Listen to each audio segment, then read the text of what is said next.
with the Pharisees, the Jews, to them, love was not enough, all right? So they added to the law. They had the letter. Remember, they had eaten from the tree of the knowledge of good and evil, all right? And after they had ate from the letter, they got puffed up with pride, knowledge, all right? And they wanted people doing things. Love wasn't enough to them. It's like, how can love be enough? God is love. God is enough. But to them, God, love, was not enough. And so they got puffed up with pride. Remember, pride comes before the fall. Oh, Lucifer, how you have fallen. Lucifer fell with pride, so did they. All right, it's no different. And then they turn around and would accuse Jesus, who was the image of love, of being the devil. And they were the devils. Everyone out there who is preaching fear, condemnation, all that stuff are going outside of love. They're going outside of God. They're no different than the Pharisees who didn't believe that God was enough, that they needed their own works. All right, and their works were the opposite of God, opposite of love. Jude wrote about how they blaspheme against things that they don't understand, like brute animals. Jesus told them, he said, why don't you understand my voice? Why don't you hear my voice? This was God, love, speaking through Jesus. And he was like, it's because you're of your father, Cain, who was a murderer from the beginning. Remember, Cain and Abel were the same person. Abel was the spirit man, Cain was the carnal man, and Cain murdered the spirit man in him because of pride. Pride caused his fall, and he couldn't understand things of the spirit of love. He could only understand those things of brute animals. His hands. You remember the old saying, the apple doesn't fall far from the tree, all right? Because if our Father is God and God is love, then we should reflect him, just like Jesus told his disciples when they said, show us the Father. He said, if you've seen me, you've seen the Father. The Father and I are one. All right, well, we should say the same thing. All right, we are of the same tree. We're from the same womb. Remember, all those who are of the Spirit are from the same womb. So we recognize each other. The only fruit, the only tree we eat from is from the tree of life. We don't eat the other fruit that the devil, the accuser, is offering, all right? He's like, come on, eat of my fruit, and you'll know good and evil. I don't want to know evil. I only want to know love, all right? It's the only thing I want to know. I don't want my eyes opened up to evil. I don't want to see darkness anymore. I only want to see the light. I want to share with you guys kind of a personal thing with me. As most of y'all know, I'm a health enthusiast.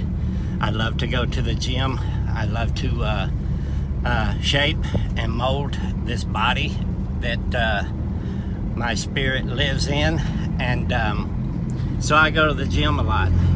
After I had the stroke, my body would not do what I wanted it to do. It was horrible. It was like being trapped inside a broken car that wouldn't do what you wanted it to do. And so after I come to know God, I come to know love, and he healed me. I wanted to get my body back in good shape again. And while I was in bad shape, I would see people that look like I do now, and I would be like just in awe, like, not jealous, but, and not really envious, but just like, man, I couldn't see any flaws in them. All I saw was just, man, I saw perfection. And now, I've been working out for years and years now. And for most people, they see me, I'll be 58 next year. I'm almost 60 years old. And this is not pride saying this, but I have the body, not from the neck up, But I have the body that most 20-year-olds would be proud of, but not for me. When I look in the mirror, the only thing I see is flaws. I cannot see the good. It's called body dysphoria. And I cannot see the good. You know, sometimes I see fat, sometimes I see I'm too skinny. It's just that when I look in the mirror, I don't like what I see. And that's the way it was in the garden. It's like people couldn't see their perfection. They were perfect in God's love. They were the reflection of God. Adam was the reflection of God. He was eating from the tree of God, the tree of life. All right? And then he started looking outside, and he started seeing all those other people out there, and it's like, wow, man, look at them. They look really good, you know? And then he started looking, and he started finding imperfections in himself. That love wasn't good enough, and so he wanted more. There's a huge difference between pride and confidence. See, I'm very proud of the work that God has done in me, that love has done in me. All right? I can never boast and say that I did any of that, okay? I have no confidence in what I do. Anything outside of God, anything outside of love, all right? That's why you'll never hear me boast and say, look, I did this, I did that. That's why I come to know the Lord, and that's why I am who I am today, is because I was doing this or I was doing that, all right? I can never boast and do that, you know? I won't sit back and go, yeah, you know, people say, oh man, look at you now, Billy, that is amazing. I go, well, you know, I work out all the time, and you know, I've come up with this new way to get people to come to God. You know, what I do is I just scare the crap out of them, you know, and it's worked really good for me, and I'm flexing and posing, you know, look at all this work I've done, you know. That's pride, all right? Pride.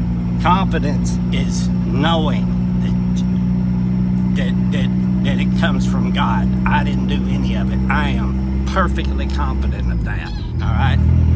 And I am very proud of that. I will never be proud of anything my hands have done. Anything outside of love is carnal.